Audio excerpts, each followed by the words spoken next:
What I would like to focus on is, but before that I would like to ask a question. How many of the students and participants sitting in the audience have read The Story of My Experiments with Truth, which is Gandhi's autobiography? Any hands? One. Great. When I mentioned the Hirani example, we are all like that chai wala.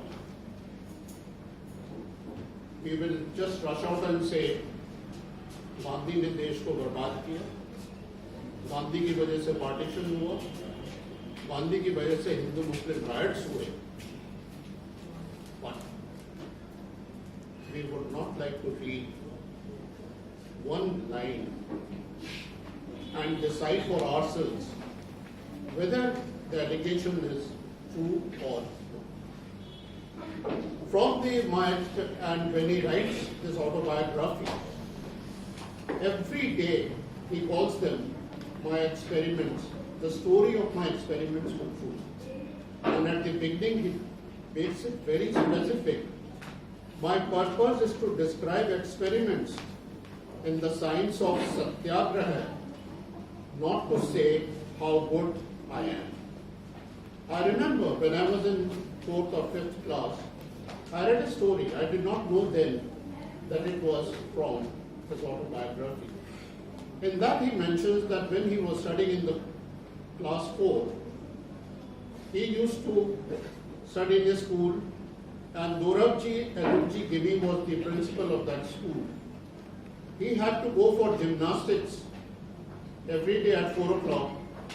But once when he was nursing his father, because he did not have a watch, it was a cloudy evening, he did not realize that he would be late for a gymnastics class. And when he went there, he saw that everyone had gone. He comes back. Next day he goes and tells this Mr. Gimi that I could not come because I was attending to my father, and because I did not have a watch, I did not know what the time was. Then he said that you have not come, this is not the truth. And Gandhi said, I was fined 1 or 2 annas, I don't remember how much, but I was convicted of lying. And that day I realized that a man of truth must be a man of care. A man of truth must be a man of care. Because if you want somebody to trust you, you cannot make excuses. These are the little experiments he carried out in his life. One of the important statements, he was traveling to Pretoria, everyone is aware of that. सब जानते हैं कि गांधी जी को first class compartment से बाहर निकाल दिया. I think everybody knows that. I'm going to highlight certain statements and lines. When the train reached Maritzburg, one gentleman came, looked at Gandhi sitting in a first class compartment with a first class ticket, and he said, you can't sit here, you have to move. Gandhi said, I will not. The gentleman said that if you don't move, I'll call the constable and they'll throw you off. He says, you are welcome to call him, because I will not voluntarily move from a compartment for which I have the ticket. The constables come. They come, throw him out, throw his luggage. He is wearing a suit. He has a tie. He has a hat. He says, in that severe cold night, I was waiting at that station and I was in a quandary. I thought one option was that I forget about the case in Pretoria and go back to India. Or I should stay back and fight this prejudice, which is the true cause of this principle. And you see what happens? Look at any human being who's insulted. The anger is very personalized. He can go to any extent, maybe retaliate in any way, but he does not do that. He thinks about the cause of that incident. And he says, I was insulted. But that insult is just a very minor part of that true cause, which is prejudice. I'll go back to India and I will continue to fight for justice against this prejudice. What I'm trying to say is, the man who was in all the modern attire of an affluent person is thrown out of the train. That same man, he comes, does not pick up a grenade or a bomb, he picks up a pinch of salt and the whole nation moves behind. He puts on a dress which is nothing but a loincloth. The man who was insulted by a constable in South Africa, he comes back to his own country and he challenges in that loincloth with just a stick in his hand the mightiest of the mighty empires for whom it was said that the sun never sets on the British Empire. What is very significant is the kind of teachings that he did. They were not preachings. He was sharing his own experiences. He said that I give you a talisman. Whenever you are in doubt, or when the self becomes too much with you, apply the following test. Recall the face of the poorest and the weakest man whom you may have seen, and ask yourself if the step you contemplate is going to be of any use to him. Then you will find your doubts and self melting away. This is the inference that he draws from his experiment with Jew. We all say that Gandhi was against industrialization. He was against machines. But if we read his autobiography, if we read what he wrote in Harijan, Young India, and other Indian opinion papers as a journalist, you will see that he did not resist the machines. He said, I am against mass production, but I am not against production by the masses. India has a surplus labor, but we have the resources. So for us, this is not production. Mass production is not important. More important is production by the masses. And that is why we talked about Charkha and friends. Why I said it is necessary to read just a few words. He talks in his autobiography of 7 social sins.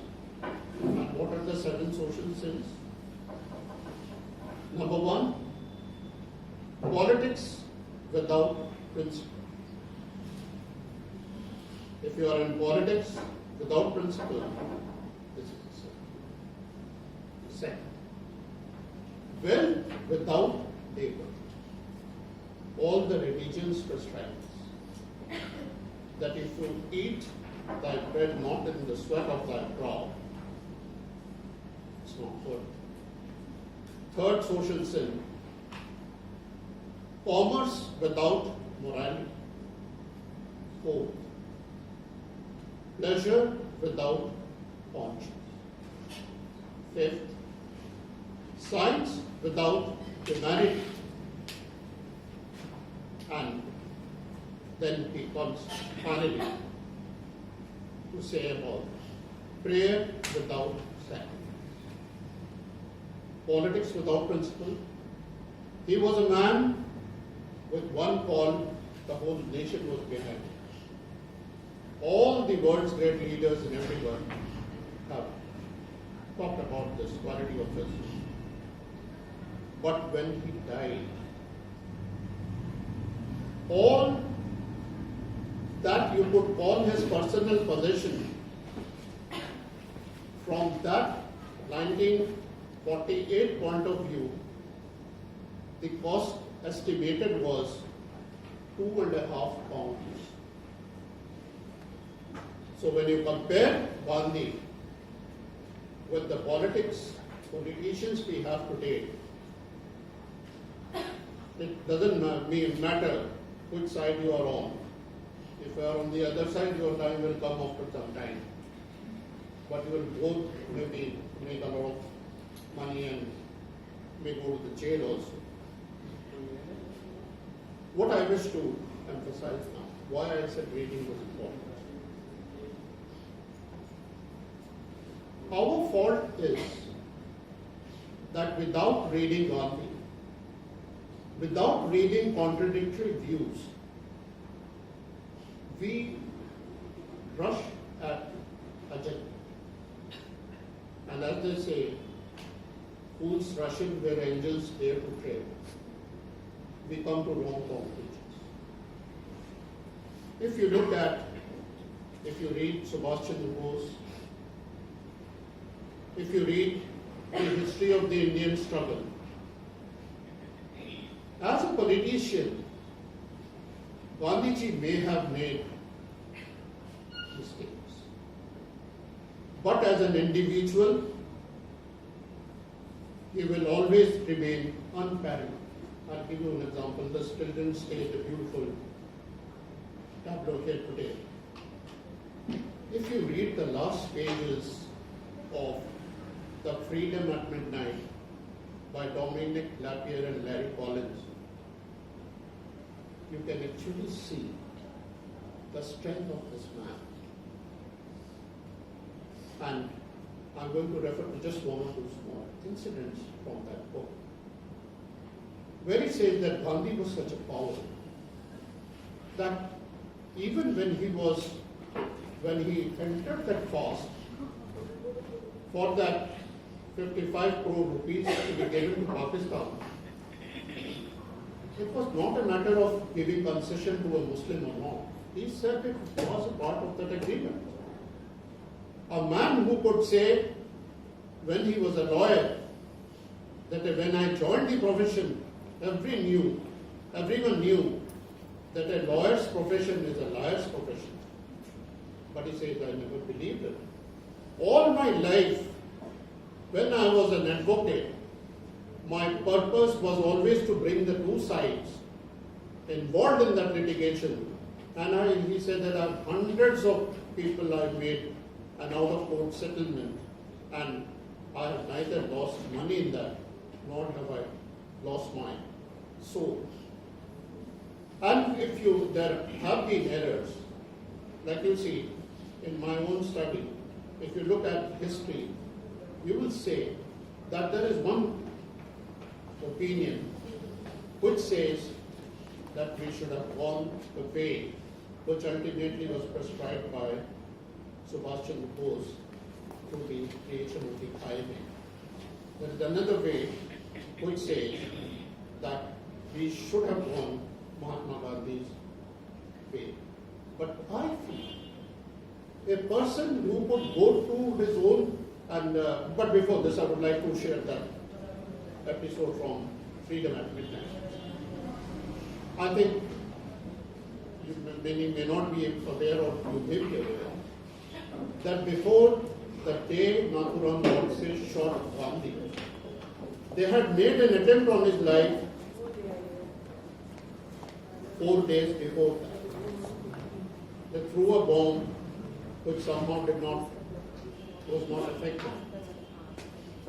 And you know what happened? When these Apte and Nathuram Godse and the others, they were planning how to finally kill Gandhi, you know why no security was employed? Because they said that Gandhi will never permit anybody who comes to meet him at prayer to be searched at any of the gates. You see the courage of that man. You see the conviction of the man.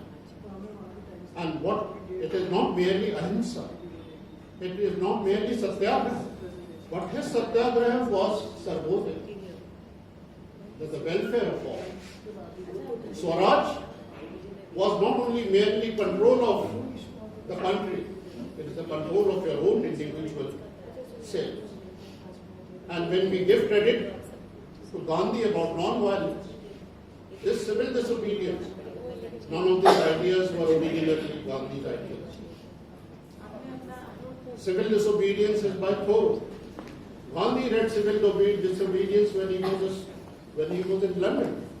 But when Martin Luther King carried out civil disobedience in America and Nelson Mandela carried out in Africa, they both gave credit not to Thoreau but to Mahatma Gandhi.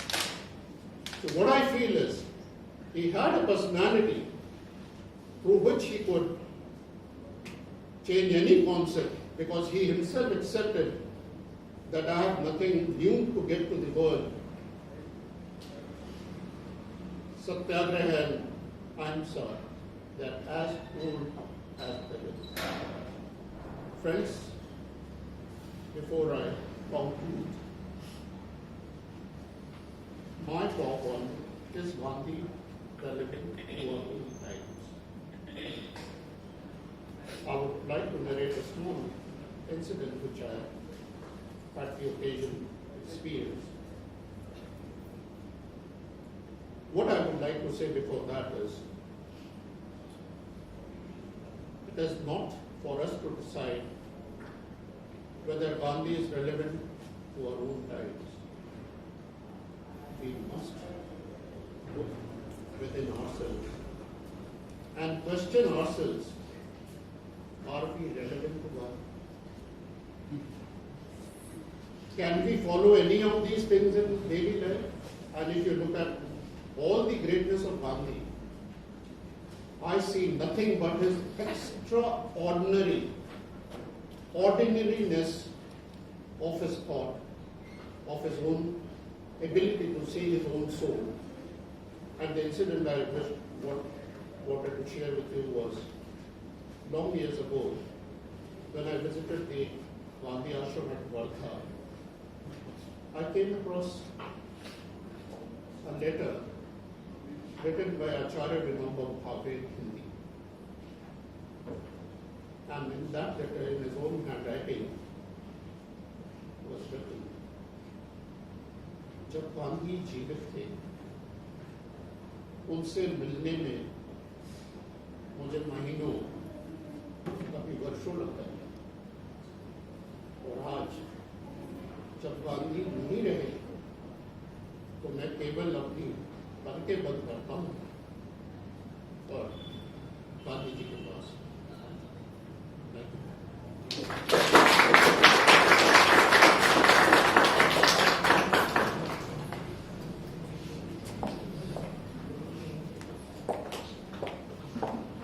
Thank you very much, Professor Nibir K. You have explained the topic very simply, giving us the true message of